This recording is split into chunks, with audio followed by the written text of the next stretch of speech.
Hi students, welcome to our channel Physics Concepts by Ali sir. ఈ రోజున టాపిక్లో మనము classification of elements periodical table అనే టాపిక్ని డిస్కస్ చేద్దాం. ఈ టాపిక్ బోత్ పాయింట్ ఆఫ్ వ్యూలో ఆ తర్వాత నెక్స్ట్ ఇయర్ జేఈ మెయిన్కి నీట్కి చాలా ఉపయోగపడుతుంది. మనం బేసిక్స్ దగ్గర నుంచేసి డీటెయిల్డ్గా చాలా ఎక్స్ప్లెయిన్ చేస్తాం. వీటన్నిటిని ఏంటంటే జాగ్రత్తగా నేర్చుకుంటే ఈ సంవత్సరం as well as next year కూడా మీకు చాలా ఉపయోగపడుతుంది. ఓకే రైట్, మనం let start the topic. And first of all what is classification of elements periodical table. Element అనే ఒక న్యూ వర్డ్ మీరు చూసారు ఇక్కడ. What is meant by an element? This element word is given by Robert boil. Robert boil అనే scientist ఈ element అనే వర్డ్ని introduce చేశారు. According to Robert boil, element అంటే ఏంటి?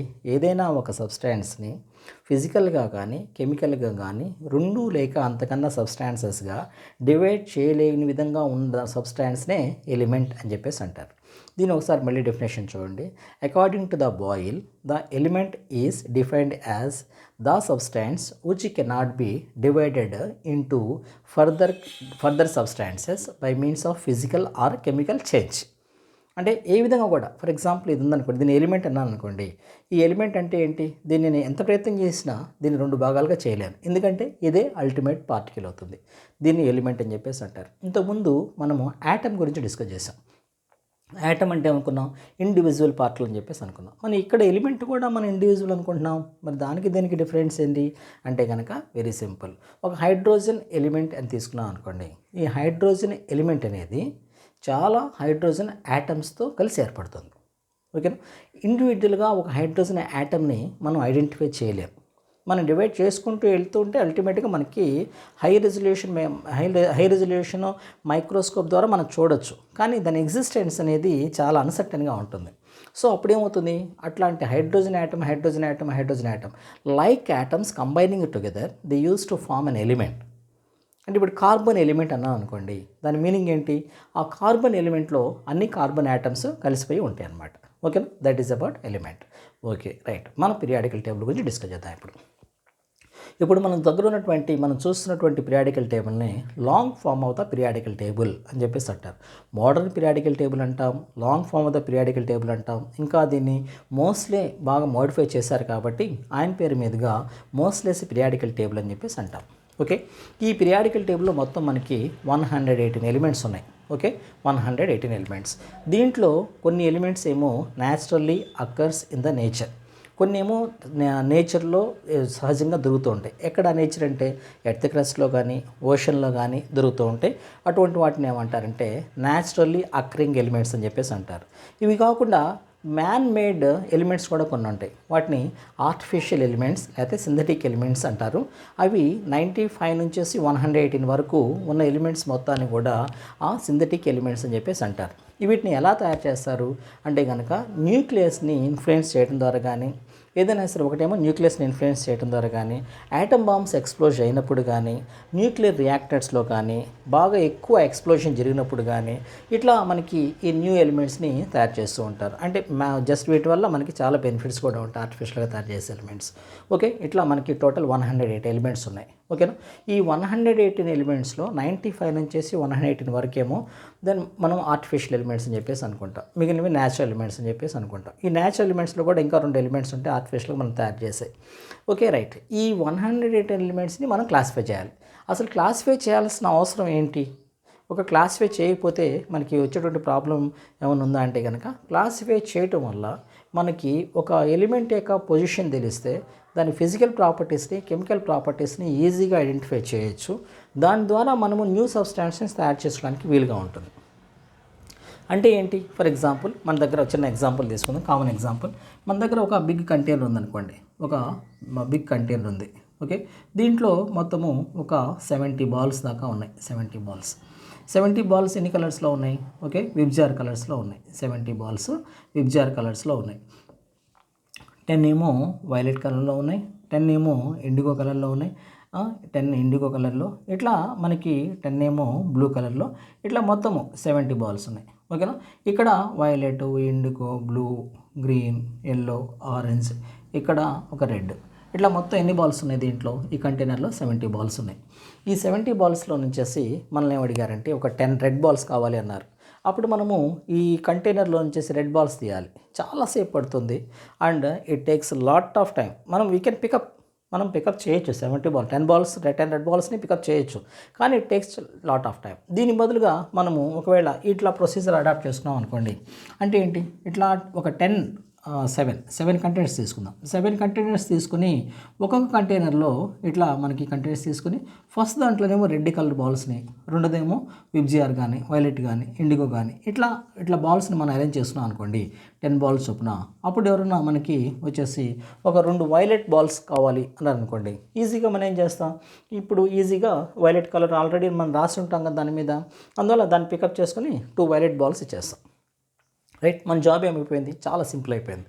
సో అట్లాగే ఈ క్లాసిఫికేషన్ ఎలిమెంట్స్ని క్లాసిఫై చేసినప్పుడు మనకి ఎలా వస్తుందంటే, ఎలిమెంట్స్ క్లాసిఫై చేయటం వల్ల అడ్వాంటేజ్ ఏంటి, అసలు దానివల్ల మనకి బెనిఫిట్ ఏంటి అని కనుక ఒక చిన్న ఎగ్జాంపుల్ చూద్దాం. ఈ ఎగ్జాంపుల్లో మొట్టమొదట మనం చూస్తే ఇక్కడ చూడండి, ఇక్కడ మనకి 1A గ్రూప్ ఎలిమెంట్స్ ఇవన్నీ మనం డిస్కస్ చేస్తాం. Hydrogen, lithium, sodium, potassium, rubidium, caesium, francium. దీంట్లో వీటన్నిటిని 1A గ్రూప్ ఎలిమెంట్స్ అంటారు. 1A గ్రూప్ ఎలిమెంట్స్ని జనరల్గా మెటల్స్, ఆల్కలైన్ మెటల్స్ అంటారు. వీటన్నిటిని డిస్కస్ చేద్దాం. ఆల్కలైన్ మెటల్స్ అంటే మెటల్స్, 1A గ్రూప్ ఎలిమెంట్స్ ఇవన్నీ. ఫర్ ఎగ్జాంపుల్ మనం ఇట్లా ఎలిమెంట్స్ క్లాసిఫై చేసిన తర్వాత ఇవన్నీ మెటల్స్ అని చెప్పేసి హైడ్రోజన్ పక్కన పెట్టేసినట్లే. దీని గురించి మనం ఎక్స్టెన్సివ్గా డిస్కస్ చేస్తాం, why hydrogen is placed here అన్నది. ఓకే, ఆ తర్వాత ఇవన్నీ కూడా మెటల్స్, వీటన్నిటిలో కూడా మెటల్స్. వీటికి మెటాలిక్ ప్రాపర్టీ ఎలా ఉంటుంది అంటే కనుక, ఇక్కడ మెటాలిక్ ప్రాపర్టీ టాప్ నుంచి బాటంకి వెళ్తూ ఉంటే వాటి యొక్క డెన్సిటీ పెరుగుతూ ఉంటుంది. ఓకేనా, ఏం ఇంక్రీజ్ అవుతుంది, డెన్సిటీ ఇంక్రీజ్ అవుతూ ఉంటుంది. ఓకే, ఇది క్లాసిఫై చేశారు. ఇట్లా ఎలిమెంట్స్ని తీసుకుని ఏం చేశారు, ఇట్లా అరేంజ్ చేశారు. ఓకేనా, వాటిని ఎట్లా అరేంజ్ చేశారు, ఇట్లా వర్టికల్గా అరేంజ్ చేశారు. దాంట్లో ఎలా అరేంజ్ చేశారు, వాటి యొక్క డెన్సిటీ ఇంక్రీజ్ అయ్యే విధంగా అరేంజ్ చేశారు. ఓకే అనుకుందాం, ఇట్లా అరేంజ్ చేశారు అనుకుందాం. దీనివల్ల బెనిఫిట్ ఏంటి, మనకి సడన్గా మనం ఏదైనా సరే ఒక డివైస్ తయారు చేయాలి. ఆ డివైస్ తయారు చేయాలి అంటే కనుక మనకేంటంటే ఆ డివైస్ మెటల్తో తయారు చేయాలి, బాగా లైట్ వెయిట్ ఉండాలి అని మన దగ్గర 2 పారామీటర్స్ ఉన్నాయి. ఆ 2 పారామీటర్స్ ఉన్నప్పుడు మనం ఏం చేస్తాం, పీరియాడిక్ క్లాసిఫికేషన్ పీరియాడికల్ టేబుల్ తీసుకుంటాం. ఈ పీరియాడికల్ టేబుల్లో మనకి బాగా తక్కువ ఉన్నటువంటి మనం ఏం ఫస్ట్ పారామీటర్ ఏంటి, మెటల్తో తయారు చేయాలి. సో ఫస్ట్ ఏ గ్రూప్కి వెళ్తాం. ఆ తర్వాత ఇంకో పారామీటర్ ఏంటి, అది బాగా లైట్ వెయిట్ ఉండాలి. ఈ లైట్ వెయిట్ ఉండాలంటే కనుక మనం ఏం చూస్తాం, ఇక్కడ డెన్సిటీ అనేది ఎలా ఉంది, టాప్ టు బాటమ్ ఇంక్రీజ్ అవుతూ ఉంది. అందువల్ల లిథియం అనేది తక్కువ డెన్సిటీ ఉన్నది. అందువల్ల లిథియం తీసుకుని మనం దాంతో మనకు కావాల్సిన డివైస్ని తయారు చేసుకుంటాం. ఇప్పుడు మన జాబ్ ఈజీ అయిపోయింది. మొత్తం 180 ఎలిమెంట్స్లో నుంచేసి ఒకవేళ ఈ క్లాసిఫికేషన్ లేదనుకోండి, అప్పుడేమవుతుంది, ఈ మొత్తం 180 ఎలిమెంట్స్లో నుంచేసి ఎక్కడ మెటల్ ఉందో చూస్ చేసుకోవాలి. ఆ తర్వాత మెటల్ బాగా లైట్ వెయిట్ ఉందా అని మనం తీసుకోవాలి. ఇదంతా కూడా చాలా టైం పడుతుంది. అదే కనుక మనం క్లాసిఫై చేస్తే ఫ్రాక్షన్ ఆఫ్ సెకండ్స్లో మన జాబ్ అనేది దట్ విల్ బి డన్. ఓకేనా, that is the importance of the classification of elements. So చాలాసార్లు ఈ క్వశ్చన్ అడిగారు, what is the need of classification of elements. ఎలిమెంట్స్ని క్లాసిఫై చేయాల్సినటువంటి అవసరం ఏంటి.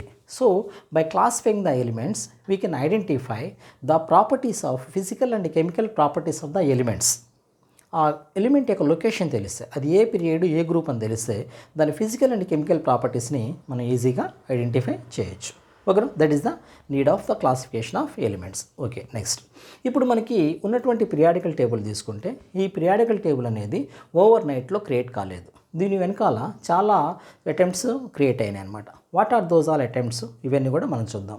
దాంట్లో మొట్టమొదటి అటెంప్ట్ ఏంటంటే, మొట్టమొదట అన్ని ఎలిమెంట్స్ని మెటల్స్ నాన్ మెటల్స్ కింద డివైడ్ చేశారు. What is the first attempt.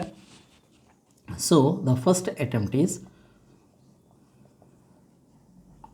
Elements classified into metals and non metals. Metals non metals కింద వీటిని ఏం చేశారంటే డివైడ్ చేశారు. అయితే ఇక్కడ జనరల్గా మెటల్స్ నాన్ మెటల్స్ని డివైడ్ చేసిన తర్వాత ఏమైంది, ఈ మోడల్ అనేది సక్సెస్ కాలేదు. ఎందుకని, జనరల్గా ఒక చిన్న రీజన్ అనమాట. మెటల్స్ అనేవి జనరల్గా ఏ స్టేట్లో ఉన్నాయని జస్ట్ మనం అనుకుంటాం, సాలిడ్ స్టేట్లో ఉంటాయి. All metals are solid state. కానీ ఎక్సెప్షన్ ఏంటి, మెర్క్యూరీని మనము ఏ సింబల్తో ఎక్స్ప్రెస్ చేస్తాం, ఇది ఇంపార్టెంట్. మెర్క్యూరీని Hg. మెర్క్యూరీ అనేది ఏ స్టేట్లో ఉంటుంది, లిక్విడ్ స్టేట్లో ఉంటుంది. సో దీన్ని మరి మెటల్ కింద ట్రీట్ చేయాలా, నాన్ మెటల్ కింద ట్రీట్ చేయాలా, సో ఇది ఒక ప్రాబ్లం అనమాట. ఆ తర్వాత నాన్ మెటల్స్కి షైనింగ్ ప్రాపర్టీ ఉండదు. ఓకేనా. నాన్ మెటల్స్కి షైనింగ్ ప్రాపర్టీ ఉండదు. కానీ మనం పెన్సిల్ లీడ్స్ తీసుకుంటే కనుక అవి కార్బన్తో తయారై ఉంటాయి. కార్బన్ ఏమో నాన్ మెటల్, అది షైనింగ్ ఉంటుంది. సో అది ఆ మెటాలిక్ ప్రాపర్టీ ప్రకారం అది మెటాలిక్ ప్రాపర్టీ ప్రకారం షైనింగ్ ఉంటే కనుక లస్ట్రస్ అంటాం దాన్ని, షైనింగ్ నేచర్. దాన్ని అప్పుడు మెటల్స్లో మనం ప్లేస్ చేయాలి. కానీ దానికి మెటాలిక్ ప్రాపర్టీస్ లేవు, అది ఒక ఛాలెంజ్. అందువల్ల ఏంటంటే ఈ మోడల్ సక్సెస్ కాలేదు. మెటల్స్ అండ్ నాన్ మెటల్స్ అనేటువంటి ఫస్ట్ మోడల్ ఏంటంటే first classification it has been failed. So ఇక్కడ నుంచి మనకి చాలా లాజికల్ క్లాసిఫికేషన్ వస్తూ ఉంటుంది.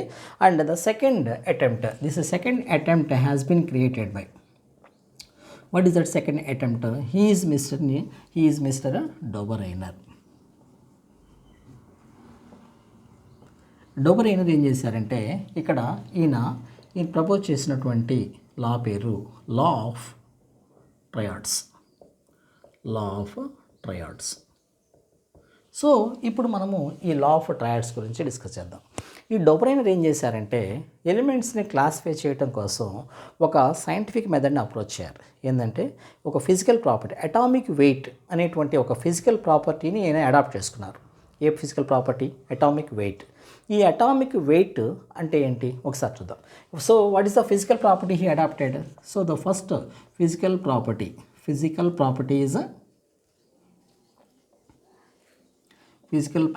Is atomic wait.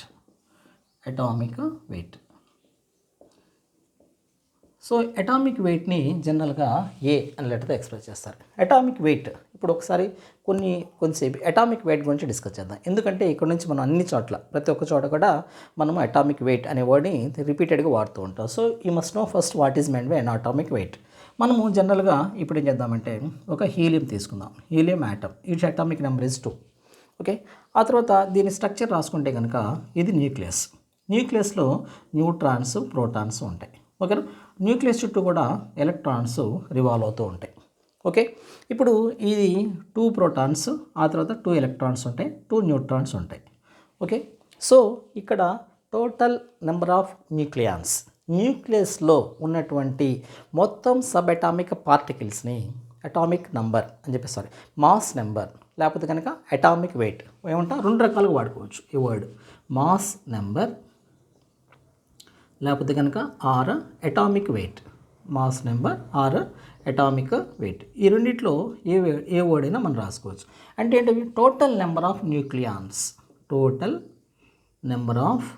న్యూక్లియాన్స్.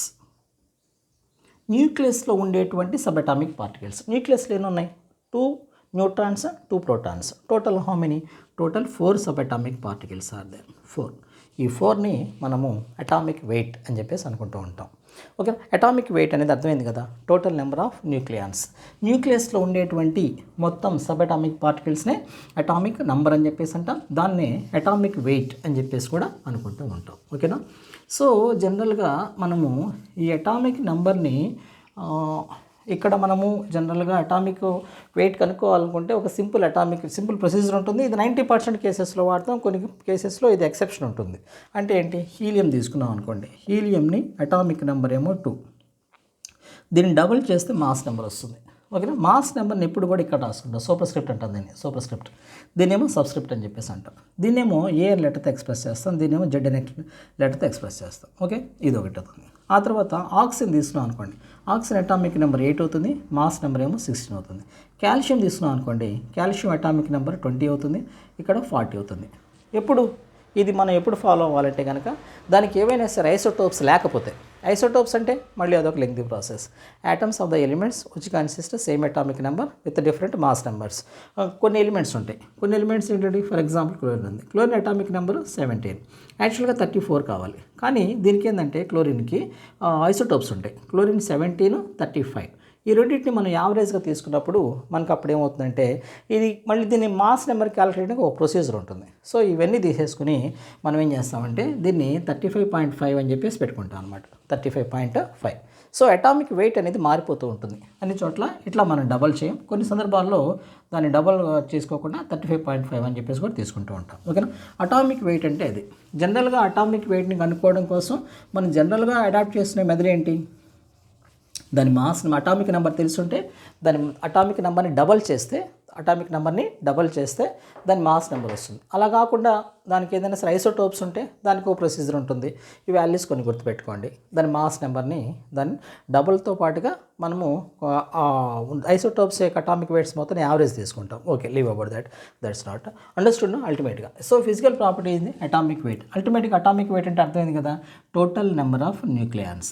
ఇప్పుడు ఈయన ఎలా అరేంజ్ చేశారంటే ఈ అటామిక్ వెయిట్స్ని increasing order of the atomic weights, increasing order of atomic weight, increasing order of atomic weight. ఎన్ని ఎలిమెంట్స్ తీసుకున్నారు, ఇది చాలా ఇంపార్టెంట్. ఇక్కడ ఒక వర్డ్ వాడాం, ఏంటిది, ట్రయాడ్. ట్రై అంటే 3. అండ్ సో ఈయన తన మోడల్ ఎక్స్ప్లెయిన్ చేయడానికి he has taken 3 elements he has taken 3 elements తీసుకున్నారు ఆయన. 3 ఎలిమెంట్స్ తీసుకుని వాటిని ఎలా అరేంజ్ చేశారు, ఇంక్రీజింగ్ ఆర్డర్ ఆఫ్ అటామిక్ వెయిట్లో ఎలా అరేంజ్ చేశారు. అలాగేనా ఇంకేదైనా స్పెసిఫిక్గా చేశారంటే కనుక చాలా స్పెసిఫిక్గా చేశారు. ఏం చేశారు, ఒక ఎగ్జాంపుల్ చూద్దాం. ఈయన ఏం చేశారంటే మొత్తం ఒక ఎగ్జాంపుల్ తీసుకుందాం. ఏం ఎగ్జాంపుల్ తీసుకుందాం, ఇప్పుడు ఈయన ప్రకారము లిథియం, సోడియం, పొటాషియం అనేది ఒక డొబ్రైనర్ ట్రయాడ్, లిథియం, సోడియం, పొటాషియం. ఈయన ఎలా అరేంజ్ చేశారో చూద్దాం. మొట్టమొదట ఈయన ఏం చేశారంటే ఈ లిథియం తీసుకున్నారు కదా, లిథియం మాస్ నెంబర్ ఏమో అటామిక్ వెయిట్ 7. ఆ తర్వాత పొటాషియం అటామిక్ నెంబరు దటేమో 39. ఆ తర్వాత సోడియం అటామిక్ నెంబర్ వచ్చేటప్పటికల్లా అది 23 అయింది. ఎలా వచ్చింది ఇది, అసలైనా ఈ 3 ఎలిమెంట్స్ని ఎందుకు తీసుకున్నారు అంటే కనుక ఈయన ఏం చేశారంటే ఇప్పుడు ఫస్ట్ 3 ఎలిమెంట్స్ తీసుకున్నారు కదా, ఆ 3 ఎలిమెంట్స్ని ఎలా అరేంజ్ చేశారంటే increasing order of the atomic weight. దాంట్లో first element, third element average, arithmetic mean అని కూడా అంటాం దాన్ని. యావరేజ్ ఎలా వస్తుంది, sum of the quantities by number of quantities. ఏ ఎలిమెంట్స్ చూస్తున్నారు, ఇది ఫస్ట్ ఎలిమెంటు, ఇది సెకండ్ ఎలిమెంటు, ఇది థర్డ్ ఎలిమెంట్ అనుకోండి. First element, third elements arithmetic mean అంటే అటామిక్ వెయిట్ తీసుకున్నారు. అటామిక్ వెయిట్ తీసుకుని వాటి యావరేజ్ని అనుకున్నారు. యావరేజ్ ఎలా వస్తుంది, యావరేజ్ అనేది మనకి ఎలా వస్తుంది, sum of the quantities by number of quantities. ఈ రెండింటిని యావరేజ్ తీసుకున్నారు. అప్పుడేమైంది, అది 46/2. అప్పుడేమొస్తుంది మనకి 23. ఇక్కడ చూడండి, arithmetic mean of first and third elements atomic weight is equal to the atomic weight of the middle element. Middle element atomic వెయిట్కి ఈక్వల్గా ఉందన్నమాట. సో అదనమాట డొబ్రైనర్ ట్రయాడ్ అంటే. డొబ్రైనర్ ట్రయాడ్ అంటే మనకి డెఫినేషన్ ఏమొస్తుంది, according to the Dobereiner he has taken 3 elements as set. In that set, the elements atomic weight of first and third elements is equal to atomic weight of first element and third elements average equal to the atomic weight of the middle element. మొత్తం ఎన్ని elements తీసుకున్నారు, 3 elements తీసుకున్నారు. ఈ 3 ఎలిమెంట్స్లో మొదటి element atomic weight, మూడో element atomic weight తీసుకొని వాటి average కనుక్కున్నారు. ఆ యావరేజ్ దేనికి సమానం అవుతుంది, ఆ మూడు ఎలిమెంట్స్ యొక్క మధ్యలో ఉన్నటువంటి అటామిక్ వెయిట్కి ఈక్వల్ అవుతుంది అనమాట. సో ఇక్కడ చూడండి, ఇక్కడ దీని అటామిక్ వెయిట్ యావరేజ్ తీసుకున్నారు. వీటి యావరేజ్ ఎంత అయింది, 23. ఈ 23 అనేది దేనికి ఈక్వల్ అయింది, మిడిల్ ఎలిమెంట్ అటామిక్ వెయిట్కి ఈక్వల్ అయింది అనమాట. ఓకేనా. సో ఈ విధంగా తీసుకున్నారు. సో ఇదనమాట ఈ డొబ్రైనర్ యొక్క ఎక్స్ప్లెనేషన్. దీంతో పాటుగా సో ఇంక ఈ విధంగా అడిగినప్పుడు ఇది ఎగ్జాంపుల్ రాయాలి. సో ఇంకా కొన్ని ఎగ్జాంపుల్స్ కూడా మనం తీసుకుందాం. ఏం ఎగ్జాంపుల్ తీసుకోవచ్చు, మిమ్మల్ని ఏం అడుగుతారంటే define Dobereiner triad and write any 2 examples అన్నప్పుడు మనం ఎగ్జాంపుల్స్ రాసుకోవాలి. ఏం ఎగ్జాంపుల్స్ రాసుకుందాం. ఆ తర్వాత లిథియం, సోడియం, పొటాషియం ఒక ఎగ్జాంపుల్ వస్తుంది. కాల్షియం, స్టాన్షియం, బేరియం అనేది ఒక ఎగ్జాంపుల్ వస్తుంది. ఆ తర్వాత క్లోరిన్, బ్రోమిన్, అయోడిన్ అనేది ఇంకొక ఎగ్జాంపుల్ కింద వస్తుంది. ఓకేనా. ఆ తర్వాత సల్ఫర్, సెలీనియం, టెలూరియం అనేది ఒక ఎగ్జాంపుల్ కింద వస్తుంది. ఓకేనా. ఆ తర్వాత మనకి వీటన్నిటిని కూడా మనం ఈ విధంగా తీసుకోవాలి. ఓకే. క్వశ్చన్ ఏమి ఇస్తారంటే define Dobereiner triad and write any 2 examples అన్నప్పుడు ఒక ఎగ్జాంపుల్ అటామిక్ వెయిట్స్ గుర్తుపెట్టుకొని దాన్ని ఇలా ఎక్స్ప్లెయిన్ చేయండి. మిగిలిన ఎగ్జాంపుల్స్ అయితే కనుక ఈ విధంగా రాసుకోండి. ఓకేనా. సో ఈ విధంగా రాసుకున్న తర్వాత మరి ఈ డొబ్రైనర్ ట్రయాడ్ అనేది సక్సెస్ఫుల్ అయిందా అంటే కనుక ఇది సక్సెస్ఫుల్ కాలేదు. ఎందుకని ఈ మోడల్ సక్సెస్ఫుల్ కాలేదు అంటే కనుక సో ఒకసారి వీటి స్క్రీన్ షాట్ తీసుకోండి. So what is the defect of the Dobereiner triad? ఈ డొబ్రైనర్ ట్రయాడ్ వచ్చేటప్పటికల్లా ఇది కేవలము అన్ని ఎలిమెంట్స్ని ద డిఫెక్ట్స్ అంట. What are the defects of triad Dobereiner అంటే కనుక డిఫెక్ట్స్ ఏమేమి డిఫెక్ట్స్ ఉన్నాయి డొబ్రైనర్కి అంటే కనుక ఫస్ట్ డిఫెక్ట్ వచ్చేటప్పటికల్లా ఇట్లా ఉన్నటువంటి అన్ని ఎలిమెంట్స్ని ఇట్లా గ్రూప్ ఆఫ్ 3 ఎలిమెంట్స్గా రాయటం కష్టం. It is very difficult to arrange all the elements in form of a group of 3 elements. అవి కూడా ఎలా రాయాలి?